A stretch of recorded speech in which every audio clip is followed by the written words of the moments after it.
بسم اللہ الرحمن الرحیم۔ اعوذ باللہ من الشیطان الرجیم، بسم اللہ الرحمن الرحیم۔ السلام علیکم۔ آج آپ کا میزبان ڈاکٹر کاشف بشیر تفہیم القرآن سیریز کی قسط نمبر 408 کے ساتھ آپ کے سامنے حاضر خدمت ہے، جس میں ہم انشاءاللہ العزیز سورہ الاحزاب کی آیت نمبر 54 سے لے کر 58 تک کا ترجمہ اور تفسیر آپ کے سامنے پیش کریں گے، اور اس حصے کا موضوع ہے تنبیہات۔ بسم اللہ الرحمن الرحیم۔ ان تبدوا شیئا او تخفوه فإن اللہ کان بکل شیء علیما۔ ترجمہ تم خواہ کوئی بات ظاہر کرو یا چھپاؤ، اللہ کو ہر بات کا علم ہے۔ تفسیر میں آتا ہے یعنی اگر حضور صلی اللہ علیہ وآلہ وسلم کے خلاف دل میں بھی کوئی برا خیال آیا یا کوئی شخص رکھے گا، یا آپ صلی اللہ علیہ وآلہ وسلم کی ازواج کے متعلق کسی کی نیت میں بھی کوئی برائی چھپی ہوگی،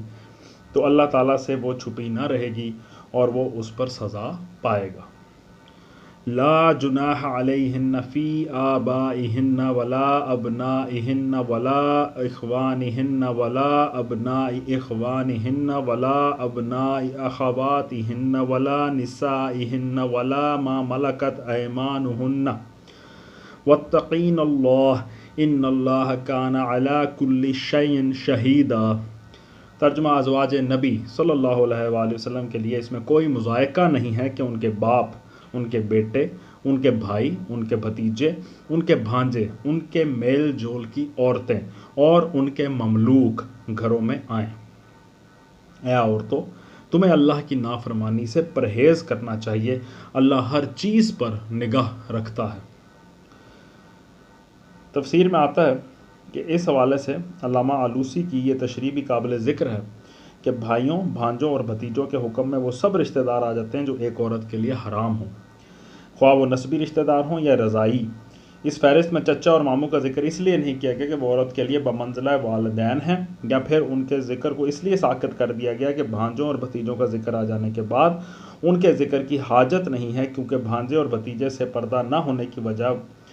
کی جو وجہ ہے وہی چچا اور ماموں سے پردہ نہ ہونے کی وجہ بھی ہے۔ ریفرنس ہے روح المعانی۔ اس کے بعد آیت کے آخر میں آیا اللہ ہر چیز پر نگاہ رکھتا ہے۔ تفسیر میں آتا ہے اس ارشاد کا مطلب یہ کہ اس حکم قطعی کے آ جانے کے بعد، اس ڈیفینٹ آرڈر کے آ جانے کے بعد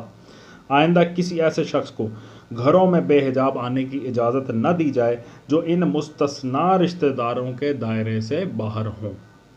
دوسرا مطلب یہ بھی ہے کہ خواتین کو یہ روش ہرگز نہ اختیار کرنی چاہیے کہ وہ شوہر کی موجودگی میں تو پردے کی پابندی کریں، مگر جب وہ موجود نہ ہو تو غیر محرم مردوں کے سامنے پردہ اٹھا دیں۔ ان کا یہ فعل چاہے ان کے شوہر سے چھپا رہ جائے، خدا سے تو نہیں چھپ سکتا۔ ان اللہ و ملائکتہ یصلون علی النبی یا ایھا الذین آمنوا صلوا علیہ وسلموا تسلیما۔ ترجمہ اللہ اور اس کے ملائکہ نبی پاک صلی اللہ علیہ وآلہ وسلم پر درود بھیجتے ہیں۔ اے لوگو جو ایمان لائے ہو، تم بھی ان پر درود و سلام بھیجو۔ تفسیر میں آتا ہے اللہ کی طرف سے اپنے نبی پر صلوات کا مطلب یہ ہے کہ وہ آپ پر بے حد مہربان ہے، آپ کی تعریف فرماتا ہے، آپ کے کام میں برکت دیتا ہے، آپ کا نام بلند کرتا ہے اور آپ پر اپنی رحمتوں کی بارش فرماتا ہے۔ ملائکہ کی طرف سے آپ پر صلوات کا مطلب یہ ہے کہ وہ آپ صلی اللہ علیہ وآلہ وسلم سے غایت درجے کی محبت رکھتے ہیں، اور آپ صلی اللہ علیہ وآلہ وسلم کے حق میں اللہ سے دعا کرتے ہیں کہ وہ آپ کو زیادہ سے زیادہ بلند مرتبے عطا فرمائے، آپ صلی اللہ علیہ وآلہ وسلم کے دین کو سر بلند کرے، آپ کی شریعت کو فروغ بخشے اور آپ کو مقام محمود پر پہنچائے۔ سیاق و سباق پر نگاہ ڈالنے سے صاف محسوس ہو جاتا ہے کہ اس سلسلہ بیان میں یہ بات کس لیے ارشاد فرمائی گئی۔ وقت وہ تھا جب دشمنان اسلام اس دین مبین کے فروغ پر اپنے دل کی جلن نکالنے کے لیے حضور صلی اللہ علیہ وآلہ وسلم کے خلاف الزامات کی بوچھاڑ کر رہے تھے، اور اپنے نزدیک یہ سمجھ رہے تھے کہ اس طرح کیچڑ اچھال کر وہ آپ صلی اللہ علیہ وآلہ وسلم کے اس اخلاقی اثر کو ختم کر دیں گے جس کی بدولت اسلام اور مسلمانوں کے قدم روز بروز بڑھتے چلے جا رہے تھے۔ ان حالات میں یہ آیت نازل کر کے اللہ تعالیٰ نے دنیا کو یہ بتایا کہ کفار و مشرکین اور منافقین میرے نبی کو بدنام کرنے اور نیچا دکھانے کی جتنی چاہے کوشش کر دیکھیں، آخر کار وہ منہ کی کھائیں گے، اس لیے کہ میں اس پر مہربان ہوں، اور ساری کائنات کا نظم و نسق جن فرشتوں کے ذریعے سے چل رہا ہے وہ سب اس کے حامی اور ثناخوان ہیں۔ وہ اس کی مذمت کر کے کیا پا سکتے ہیں جبکہ میں اس کا نام بلند کر رہا ہوں اور میرے فرشتے اس کی تعریفوں کے چرچے کر رہے ہیں۔ وہ اپنے اوچھے ہتھیاروں سے اس کا کیا بگاڑ سکتے ہیں جبکہ میری رحمتیں اور برکتیں اس کے ساتھ ہیں، اور میرے فرشتے شب و روز دعا کر رہے ہیں کہ رب العالمین محمد صلی اللہ علیہ وآلہ وسلم کا مرتبہ اور زیادہ اونچا کر اور اس کے دین کو اور زیادہ فروغ دے۔ دوسرے الفاظ میں آگے چلتے ہیں۔ ان الذین، معاف کیجیے گا، دوسرا جو آخری حصہ آیت کا وہ ہے کہ اے لوگوں جو ایمان لائے ہو تم بھی ان پر درود و سلام بھیجو۔ تفسیر میں آتا ہے دوسرے الفاظ میں اس کا مطلب یہ ہے کہ اے لوگوں جن کو محمد صلی اللہ علیہ وآلہ وسلم رسول اللہ کی بدولت راہ راست نصیب ہوئی ہے، تم ان کی قدر پہچانو اور ان کے احسان عظیم کا حق ادا کرو۔ تم جہالت کی تاریکیوں میں بھٹک رہے تھے، اس شخص نے تمہیں علم کی روشنی دی۔ تم اخلاق کی پستیوں میں گرے ہوئے تھے، اس شخص نے تمہیں اٹھایا اور اس قابل بنایا کہ آج محسود خلائق بنے ہوئے ہو۔ تم وحشت اور حیوانیت میں مبتلا تھے، اس شخص نے تم کو بہترین انسانی تہذیب سے آراستہ کیا۔ کفر کی دنیا اسی لیے اس شخص پر خار کھا رہی ہے کہ اس نے یہ احسانات تم پر کیے، ورنہ اس نے کسی کے ساتھ ذاتی طور پر کوئی برائی نہیں کی۔ اس لیے اب تمہاری احسان شناسی کا لازمی تقاضا ہے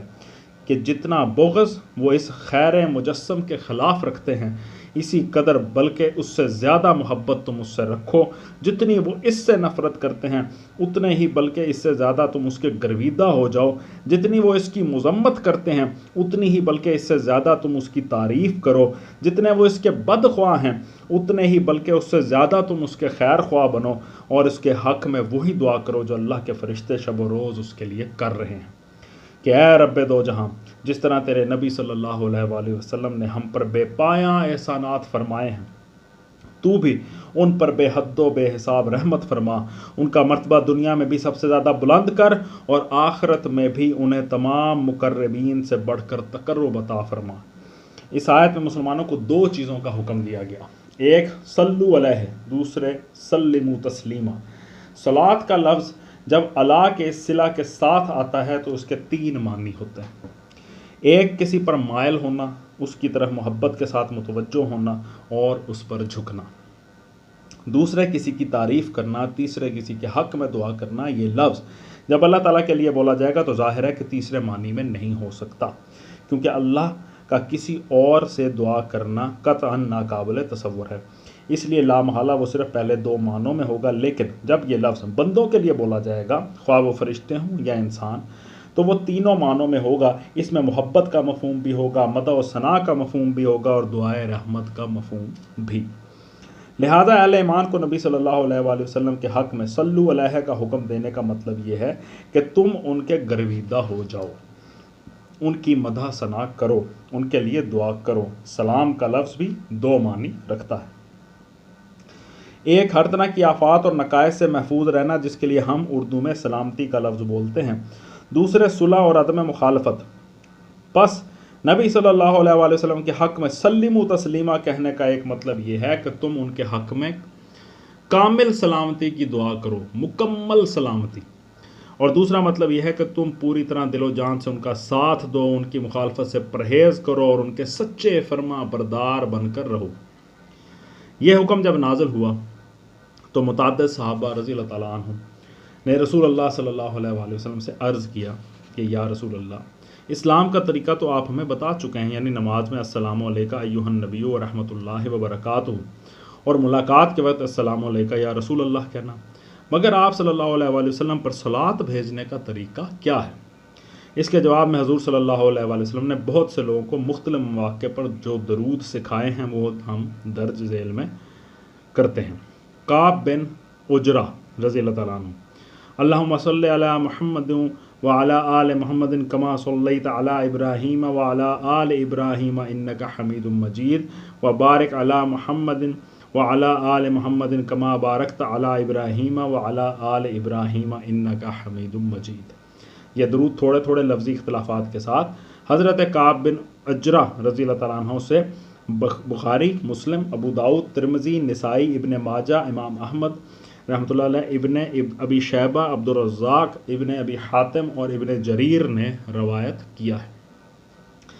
ابن عباس رضی اللہ تعالیٰ عنہ، ان سے بھی بہت خفیف فرق کے ساتھ وہی درود مروی ہے جو اوپر نقل ہوا ابن جریر میں۔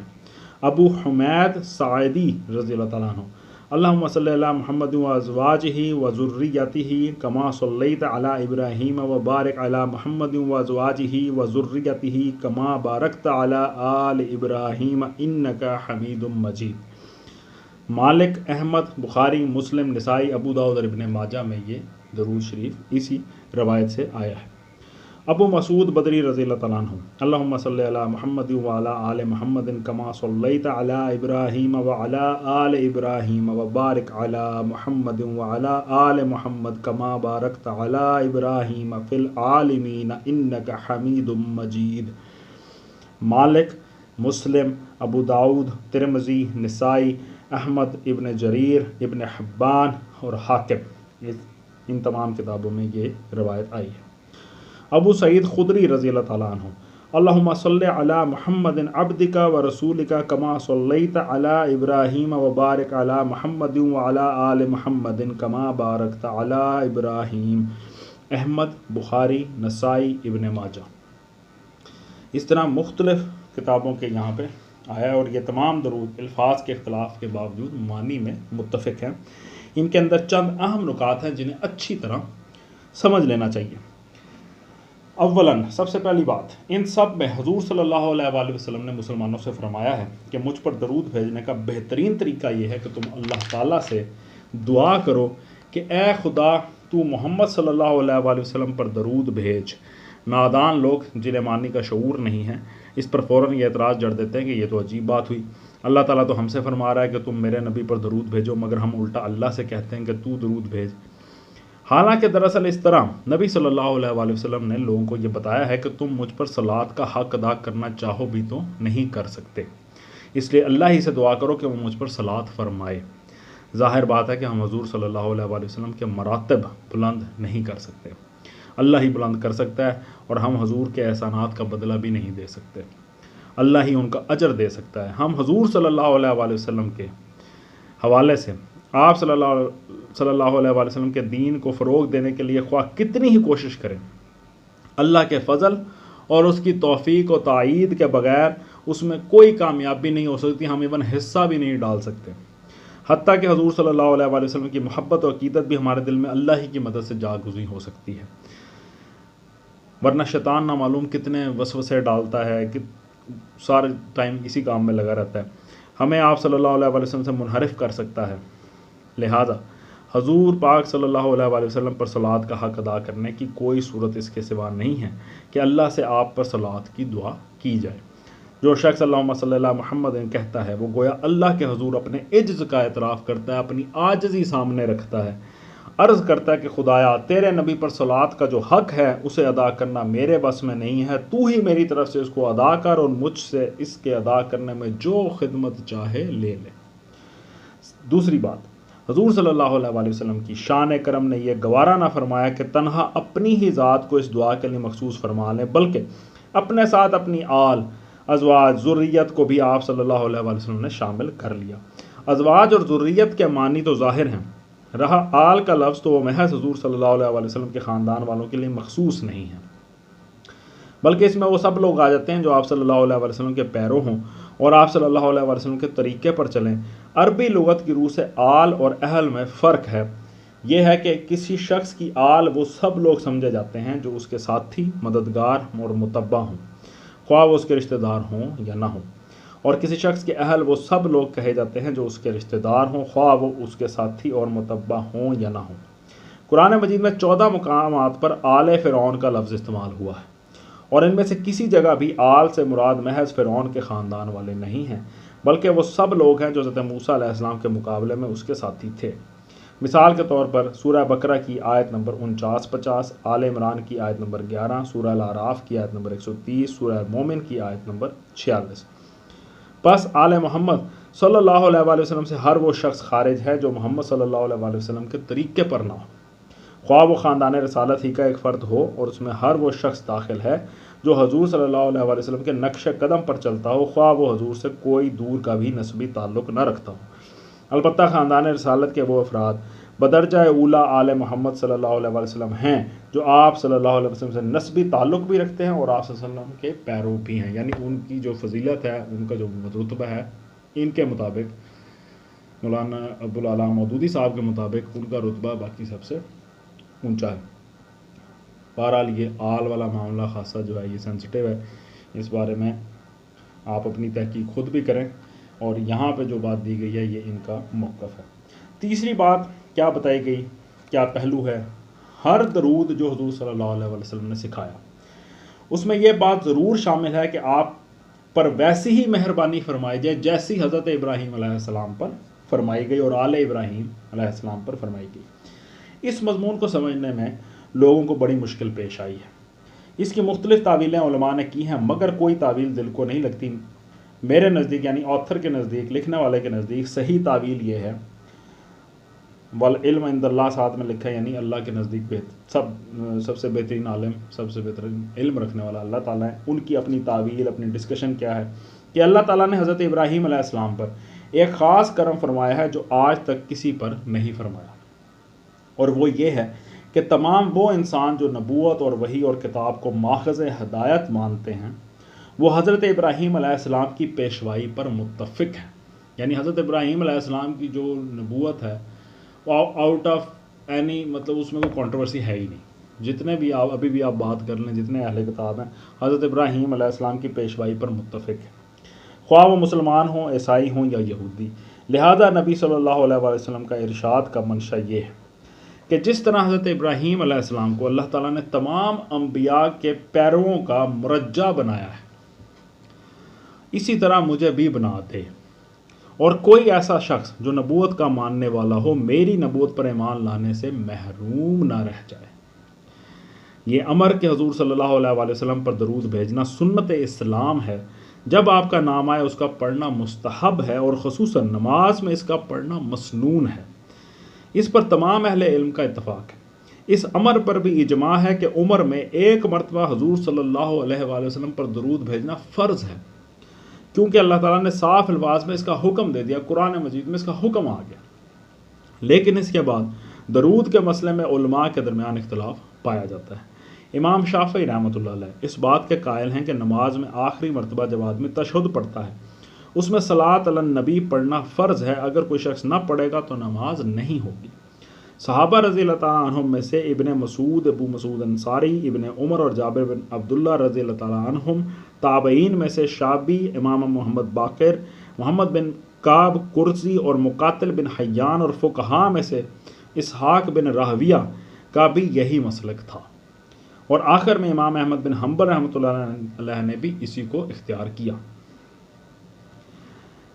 اب آتے ہیں جی امام ابو حنیفہ، امام مالک اور جمہور علماء کا مسلک کیا ہے۔ وہ یہ ہے کہ درود عمر میں صرف ایک مرتبہ پڑھنا فرض ہے۔ یہ کلمہ شہادت کی طرح ہے کہ جس نے ایک مرتبہ اللہ کی الہیت اور رسول اللہ صلی اللہ علیہ وآلہ وسلم کی رسالت کا اقرار کر لیا اس نے فرض ادا کر دیا۔ اسی طرح جس نے ایک دفعہ درود پڑھ لیا وہ فریضہ صلاۃ علی النبی سے سبکدوش ہو گیا، یعنی اس کا فریضہ پورا ہو گیا۔ اس کے بعد نہ کلمہ پڑھنا فرض ہے نہ درود۔ ایک اور گروہ نماز میں اس کا پڑھنا مطلقاً واجب قرار دیتا ہے، مگر تشہد کے ساتھ اس کو مقید نہیں کرتا۔ ایک دوسرے گروہ کے نزدیک ہر دعا میں اس کا پڑھنا واجب ہے۔ کچھ اور لوگ اس کے قائل ہیں کہ جب بھی حضور صلی اللہ علیہ وآلہ وسلم کا نام آئے درود پڑھنا واجب ہے، اور ایک گروہ کے نزدیک ہے کہ مجلس میں حضور صلی اللہ علیہ وآلہ وسلم کا ذکر خواہ کتنی ہی مرتبہ آئے درود پڑھنا بس ایک دفعہ واجب ہے۔ یہ اختلافات صرف وجوب کے معاملے میں ہیں، یعنی واجب کب ہے کب نہیں ہے، کون سے وقت ہے اور کس ٹائم نہیں ہے، کتنی دفعہ کہنا واجب ہے یا ایک ہی دفعہ کافی ہے۔ باقی رہی درود کی فضیلت اور اس کا موجب اجر و ثواب ہونا اور اس کا ایک بہت بڑی نیکی ہونا، اس پر ساری امت متفق ہے، اس پہ کوئی اختلاف نہیں ہے۔ اس میں کسی ایسے شخص کو کلام نہیں ہو سکتا جو ایمان سے کچھ بھی بہرا رکھتا ہے۔ درود تو فطری طور پر ہر اس مسلمان کے دل سے نکلے گا جسے یہ احساس ہو کہ محمد صلی اللہ علیہ وآلہ وسلم اللہ تعالیٰ کے بعد ہمارے سب سے بڑے محسن ہیں، ان کی محنت کے بغیر ہم تک یہ دین پہنچ ہی نہیں سکتا تھا۔ اسلام اور ایمان کی جتنی قدر انسان کے دل میں ہوگی اتنی ہی زیادہ قدر اس کے دل میں نبی پاک صلی اللہ علیہ وآلہ وسلم کی احسانات کی ہوگی، اور جتنا زیادہ آدمی ان احسانات کا قدر شناس ہوگا اتنا ہی زیادہ وہ حضور صلی اللہ علیہ وآلہ وسلم پر درود بھیجے گا۔ پس در حقیقت کثرت درود ایک پیمانہ ہے جو ناپ کر بتا دیتا ہے کہ دین محمد صلی اللہ علیہ وآلہ وسلم سے ایک آدمی کا کتنا گہرا تعلق ہے اور نعمت ایمان کی کتنی قدر اس کے دل میں ہے۔ اسی بنا پر نبی صلی اللہ علیہ وآلہ وسلم نے فرمایا ہے، احمد اور ابن ماجہ میں یہ حدیث آئی کہ جو شخص مجھ پر درود بھیجتا ہے ملائکہ اس پر درود بھیجتے رہتے ہیں جب تک وہ مجھ پر درود بھیجتا رہے۔ سبحان اللہ۔ پھر صحیح مسلم کی ایک حدیث ہے کہ جو مجھ پر ایک بار درود بھیجتا ہے اللہ اس پر 10 بار درود بھیجتا ہے۔ ترمذی کی حدیث ہے، قیامت کے روز میرے ساتھ رہنے کا سب سے زیادہ مستحق وہ ہوگا جو مجھ پر سب سے زیادہ درود بھیجے گا۔ پھر ترمذی میں ایک اور جگہ آیا، بخیل ہے وہ شخص جس کے سامنے میرا ذکر کیا جائے اور مجھ پر درود نہ بھیجے۔ نبی صلی اللہ علیہ وآلہ وسلم کے سوا دوسروں کے لیے اللہم صلی علی وغیرہ کہنا یا کسی کے بارے میں اس طرح جملہ جوڑ کے کہنا یا اسی طرح کے دوسرے الفاظ کے ساتھ صلوات جائز ہے یا نہیں، اس میں علماء کے درمیان اختلاف ہے۔ ایک گروہ جس میں قاضی ایاز سب سے زیادہ نمایاں ہیں اسے مطلقاً جائز رکھتا ہے۔ ان لوگوں کا استدلال یہ ہے کہ قرآن میں اللہ تعالیٰ نے خود غیر انبیاء پر صلوات کی متعدد مقامات پر تصریح کی ہے۔ سورہ البقرہ کے 157 آیت ہے، سورہ توبہ کی 103 ہے، سورہ احزاب کی آیت نمبر 43 ہے، اور اسی طرح نبی صلی اللہ علیہ وآلہ وسلم نے بھی متعدد مواقع پر لفظ صلوات کے ساتھ غیر انبیاء کو دعا دی ہے۔ مثلا ایک صحابی کے لیے آپ صلی اللہ علیہ وآلہ وسلم نے دعا فرمائی انہی الفاظ کے ساتھ، اور پھر حضرت جابر رضی اللہ تعالیٰ عنہ بن عبداللہ کی بیوی کی درخواست پر فرمایا کہ جو لوگ زکوٰۃ لے کر حاضر ہوتے ان کے حق میں بھی آپ صلی اللہ علیہ وسلم اللہم صلی علیہم کہتے۔ حضرت سعد بن عبادہ کے حق میں آپ صلی اللہ علیہ وسلم نے اللہم اجعل صلاتک و رحمتک علی آل سعد بن عبادہ، اس طرح کے الفاظ استعمال کیے، اور مومن کی روح کے متعلق حضور صلی اللہ علیہ وسلم نے خبر دی کہ ملائکہ اس کے حق میں دعا کرتے ہیں صلی اللہ علیہ و علی جسدک۔ لیکن جمہور امت کے نزدیک ایسا کرنا اللہ اور اس کے رسول کے لیے تو درست تھا مگر ہمارے لیے درست نہیں ہے۔ وہ کہتے ہیں کہ اب یہ اہل اسلام کا شعار بن چکا ہے کہ وہ صلاۃ و سلام کو انبیاء علیہ السلام کے لیے خاص رکھتے ہیں۔ جیسے ایک چیز ایک رائج ہو گئی نا، لینگویج میں رائج ہو جاتی ہے، معاشرے میں رائج ہو جاتی ہے، تو اس طرح سے صلاۃ و سلام کا حق جو ہے وہ خاص کر دیا گیا انبیاء علیہ السلام کے لیے، اس لیے غیر انبیاء کے لیے اسے استعمال کرنے سے بہت پرہیز کرنا چاہیے، احتیاط کرنی چاہیے۔ اسی بنا پر حضرت عمر بن عبدالعزیز نے ایک مرتبہ اپنے ایک عامل کو لکھا تھا کہ میں نے سنا ہے کہ کچھ واعظین نے یعنی واعظ دینے والوں نے یہ نیا طریقہ شروع کیا کہ وہ صلاۃ علی النبی کی طرح اپنے سرپرستوں اور حامیوں کے لیے بھی صلاۃ کا لفظ استعمال کرنے لگے ہیں۔ میرا یہ خط پہنچنے کے بعد ان لوگوں کو اس فعل سے روک دو اور انہیں حکم دو کہ وہ صلاۃ کو انبیاء کے لیے مخصوص رکھیں اور دوسرے مسلمانوں کے حق میں دعا پر اکتفا کریں۔ روح المعانی میں یہ واقعہ آیا ہے۔ اکثریت کا یہ مسلک بھی ہے کہ حضور صلی اللہ علیہ وسلم کے سوا کسی نبی کے لیے بھی صلی اللہ علیہ وآلہ وسلم کے الفاظ کا استعمال درست نہیں ہے، یعنی اس جو جملہ ہے یہ نہیں بول سکتے، علیہ السلام کہہ سکتے ہیں جس طرح ہم کہتے ہیں۔ اچھا جی، ان الذین یؤذون اللہ ورسولہ لعنہم اللہ فی الدنیا والآخرۃ وأعد لهم عذابا مہینا۔ ترجمہ، جو لوگ اللہ اور اس کے رسول کو اذیت دیتے ہیں ان پر دنیا اور آخرت میں اللہ نے لعنت فرمائی ہے اور ان کے لیے رسوا کن عذاب مہیا کر دیا ہے۔